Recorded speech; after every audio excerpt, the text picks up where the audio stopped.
মৰমৰ ছাত্ৰ-ছাত্ৰীসকল, এইটো ভিডিঅ'ত আমি মেথছ ক্লাছ চেনেলৰ হৈ কুৱেশ্যন নম্বৰ 8 সমাধান কৰিম।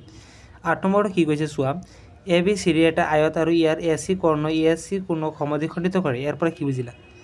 এ বি চি ডি এটা আয়ত দিয়া আছে, ইয়াৰ এ চি কৰ্ণই, এইটো আমাৰ আয়ত, এ বি চি ডি এটা আয়ত দিয়া আছে। আয়ত আমি ইফালে অলপ দীঘল কৰি দিব পাৰোঁ।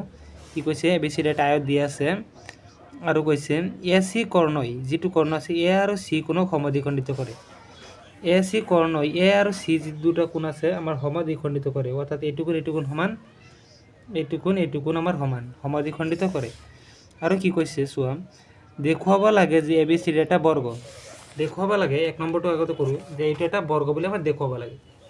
এতিয়া আমাৰ কি প্ৰমাণ দেখুৱাব লাগে? এ বি চি ডি এটা বৰ্গ। আমি এইখিনি আঁকি ল'লোঁ, কি দিয়া আছে আমি গিভেন এইখিনি লিখি ল'লোঁ। এতিয়া চোৱা, আমাৰ দিয়া আছে এইখিনি, আমাৰ আয়ত দিয়া আছে, কৈছে বৰ্গ আমাৰ দেখুৱাব লাগে। আয়ত আৰু বৰ্গ মানে কি? আয়ত আমি কি জানো? আয়তৰ বিপৰীত বাহুকেইটা সমান থাকে, যে এ বি চি আৰু এ ডি সমান আৰু এ বি আৰু ডি চি সমান, কিন্তু বি চি আৰু চি ডি সমান নহয় আয়তত। কিন্তু বৰ্গ কাক বোলে? বৰ্গ হৈছে আমাৰ এ ডি বি চি গোটেইকেইটা বাহু সমান আৰু গোটেইকেইটা কোণ আমাৰ সমান। আয়ততো আমাৰ গোটেইকেইটা কোণ সমান থাকে, কিন্তু বৰ্গত আমাৰ কোণ গোটেইকেইটা সমান থাকে, অৰ্থাৎ 90 ডিগ্ৰী গোটেইকেইটা কোণ। কিন্তু আয়তৰ মাজত আৰু বৰ্গৰ মাজত মেইন ডিফাৰেঞ্চ এইটোৱেই যে বৰ্গত আমাৰ গোটেইকেইটা সমান থাকিব বাহু, আৰু আয়তত বিপৰীত বাহুকেইটা খালি অনলি সমান থাকিব। এতিয়া আমাক কৈছে যে বিপৰীত বাহুকেইটা আকৌ সমান আছে, যে আমাৰ এইটো এটা আয়ত, তেন্তে বিপৰীত বাহুকেইটাও সমান, আৰু এইটো হৈছে আমাৰ সাধাৰণ বাহু। এতিয়া কৈ দিছে এই কোণটো সমান, এই কোণটো সমান। এতিয়া প্ৰমাণ কৰিম যে এটা এটা বৰ্গ। তে বৰ্গ প্ৰমাণ কৰিবলৈ হ'লে আমি প্ৰথমতে দুটা ত্ৰিভুজ ল'ম, সৰ্বসম দেখুৱাম, আৰু B C C P C T মতে যাতে আমি দুটা বাহু সমান দেখুৱাওঁ, আমি কৰি আছোঁ, তোমালোকে চাই যোৱা।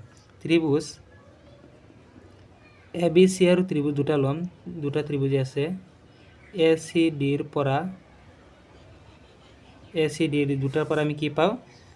যে আমি কোণ পাওঁ এইটো, যে এইটো কোণ সমান, এইটো কোণ, এইটো ত্ৰিভুজৰ এইটো কোণ, সেইটো ত্ৰিভুজৰ এইটো কোণ সমান, অৰ্থাৎ বি এ চি আৰু D A C, B A C আৰু D A C, B A C সমান ডি এ চি, কিয়? এ কোণক সমদ্বিখণ্ডিত কৰিছে, এংগুল এক বা সমদ্বিখণ্ডিত, সমদ্বিখণ্ডক, এইখিনি লিখি সমদ্বিখণ্ডক। আকৌ চোৱা, আমাৰ চি কোণটো দেখুৱাব লাগিব যে এইটো ত্ৰিভুজৰ এইটো কোণ, এইটো ত্ৰিভুজৰ এইটো কোণ সমান, অৰ্থাৎ বি চি এ সমান আমাৰ এ চি ডি, এইটো কোণটো আমাৰ সমান, এইটো আমাৰ সমদ্বিখণ্ডক,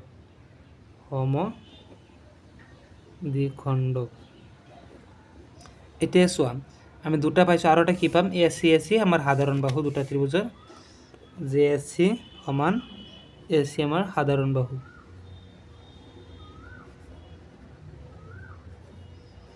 এতিয়া আমি তিনিটা দেখুৱালোঁ, আৰু ত্ৰিভুজটো আমি সৰ্বসম বুলি দেখুৱাব পাৰিম এ C কাৰ্যমতে। ত্ৰিভুজ A B C সৰ্বসম ত্ৰিভুজ, A C D কি স্বীকাৰ্যমতে? এ স্বীকাৰ্যমতে দি দিবা, স্বীকাৰ্যমতে আমি পালোঁ। এতিয়া মেইন দুটা আমি ত্ৰিভুজ সেইকাৰণে দেখুৱালোঁ সৰ্বসম, যাতে আমি চি পি চি টি মতে আমি কি জানো, এইটো এটা আয়ত, আয়তত আকৌ এইটো বাহু সমান, এইটো বাহু সমান, কিন্তু এইটো সমান নহয়। তেতিয়া আমি চি পি চি টি মতে দুটা বাহু যদি সৰ্বসম পাই গৈছোঁ, তাতে ক'ব পাৰিম এইটো বাহু সমান, অৰ্থাৎ বি চি সমান চি ডি, কি চি পি চি টি মতে। কিন্তু আমি জানো এইটো এটা আয়ত, আয়তত এইটো সমান, তেন্তে এইটো সমান হ'লে এইটো সমান, এইটো সমান হৈ যাব। সেই কেনেকৈ লিখিম? যে আয়তত বা এ বি চি ডি এটা আয়ত, তেন্তে আমাৰ এ বি আৰু ডি চি সমান, এ বি সমান ডি চি, আৰু কি বি চি সমান এ ডি। আমি আয়ত যদি পাইছোঁ, তেন্তে এইটো আমাৰ সমান দিয়াই থাকিব লাগিব। এতিয়া চোৱা, আমাৰ আয়তত কি পাইছোঁ? চি ডিৰ সমান কি পাইছোঁ চোৱা, ইয়াত চি ডিৰ সমান পাইছোঁ আমি এ বি, আকৌ বি চি, তেন্তে এ বিৰ সমান হ'ব, অৰ্থাৎ আমি লিখিব পাৰোঁ যে এ বি ডি চিৰ সমান, আকৌ বি চি ডি চিৰ সমান, অৰ্থাৎ B C. Equal to B C এনেকৈ মানে আমি কেনেকৈ কৈ আছোঁ যে এইটো আমি সমান পাইছোঁ তেন্তে এইটো আকৌ এইটোৰ সমান পাইছোঁ তে আমি কি লিখিব পাৰিম এইটো বাহুৰ সমান এইটো আকৌ এইটোতো সমানেই আকৌ এইটোৰ সমান কিয় এইটো যে এইটোৰ সমান সেইকাৰণে এইটোৰ সমান তে লিখিব পাৰিম A B B C equal to আমি এতিয়া লিখিম চি ডি কিয় চি ডি আকৌ চি ডি কাৰ সমান চি ডি আকৌ এইটোৰ সমান কাৰণ এ ডি আকৌ বি চিৰ সমান আছিলে সেইকাৰণে বি চি যে এইটোৰ সমান আছিলে সেইকাৰণে এইটোৰ সমান বি চি সমান এ ডি এতিয়া আমি চাৰিটা বাহু সমান পাই গৈছোঁ এতিয়া আমি কি লিখিব পাৰিম যে এ বি চি ডি এটা বৰ্গ এ বি চি ডি এটা বৰ্গ আমাৰ 1 নম্বৰটো এইখিনি আমি 8ৰ 2 নম্বৰ অপশ্যনটো চোৱা কি কৈছে বি ডি কৰ্ণই বি আৰু ডি কোণক সমদ্বিখণ্ডিত কৰে আমাৰ কি কৈছে বি ডি আৰু এটা কৰ্ণ আঁকিবলৈ কৈছে আৰু বিৰ পৰা ডি লৈ এটা কৰ্ণ আঁকিবলৈ কৈছে আমি তোমালোকে এইটো চিত্ৰতে ভালদৰে আঁকি ল'বা যে দেখাই আছোঁ যে বি ডি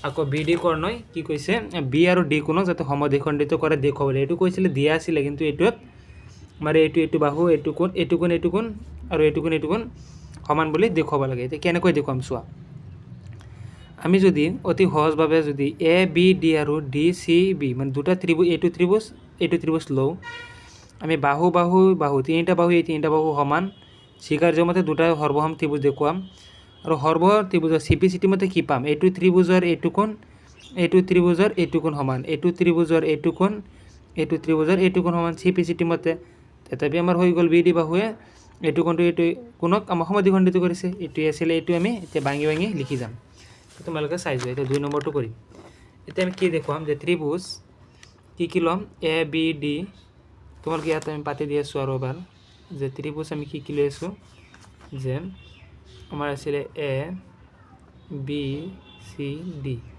যে আমি এ বি ডি লৈছোঁ আৰু ত্ৰিভুজ বি চি ডি লৈছোঁ সেইটো ত্ৰিভুজ এইটো আছিলে এইটো লাইনৰ কোনো কাম নাই এতিয়া এ চি লাইনৰ কোনো কাম নাই এতিয়া চোৱা কি পাওঁ আমি এ ডি আৰু বি চি জানো সমান এ ডি সমান বি চি কিয় বৰ্গৰ বাহু বা আয়তৰ বাহু আছিলে আৰু এই বি ডি সাধাৰণ বাহু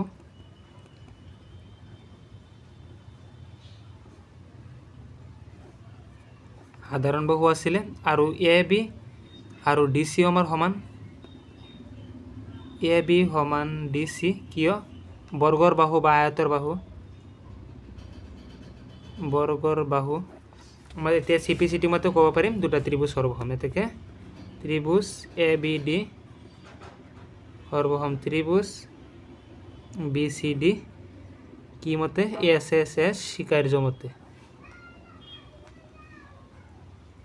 আমি সমান পালোঁ এতিয়া মেইন কথা কি আমি কি দেখুৱাম যে ত্ৰিভুজৰ কি আমি কৰিব লাগে যে ডি আৰু বি কোণক এই ৰেখাটাই সমদ্বিখণ্ডিত কৰিছে এইটো কোণ সমান এতিয়া এইটো ত্ৰিভুজৰ চিটি মতে কি পাম এইটো কোণ সমান এইটো ত্ৰিভুজৰ এইটো কোণ সমান অৰ্থাৎ আমাৰ এ ডি বি কোণ সমান কাৰ চি ডি বি কোণৰ কি মতে চিটি মতে আৰু আৰু এটা কথা পাওঁ যে এইটো কোণ এইটো ত্ৰিভুজৰ আৰু এইটো ত্ৰিভুজৰ এইটো কোণ সমান অৰ্থাৎ এ বি ডি কোণ সমান চি বি ডি কোণ কি চিটি মতে এইটো আমাৰ দেখুৱাবলৈ কৈছিলে 2 নম্বৰত যে আমাৰ বি ডি কৰ্ণই তলত লিখি দিবা এইটো যে আমাৰ বি ডি কৰ্ণই কি কৈছিলে বি আৰু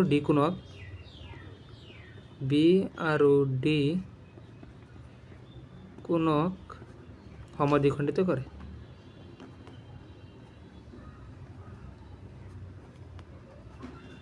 এইটো আছিলে আমাৰ 8 নম্বৰ এইখিনি